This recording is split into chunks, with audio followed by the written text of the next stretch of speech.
ছোট ভাই বড় ভাইয়ের খবর নেয় না, জিগায় না।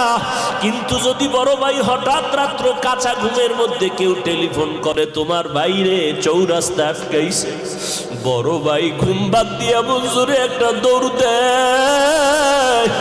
বড় ভাই গিয়ে হাত বাড়ায়, কয় খবরদার, আমার ছোট ভাইরে মারিস না, পারলে তোরা আমাকে মার। আমার ছোট ভাইরে আঘাত করবি না, আমাকে মার। আমার ছোট ভাইরে আমি মানুষ বানাইতে কষ্ট কম করি নাই। যতই দ্বন্দ্ব থাক, তবে আমার চোখের সামনে আমার ভাইরে আঘাত করবি, মেনে নিতে পারবো না। ওখান থেকে ইউসুফের বিক্রি করা হলো, মিশরে পাঠায় দিল। ইউসুফ নবী চোখের পানি ছেড়ে কাঁদে। ওই বাবারে বাবা বলিয়া ডাকতে তো আর পারলাম না।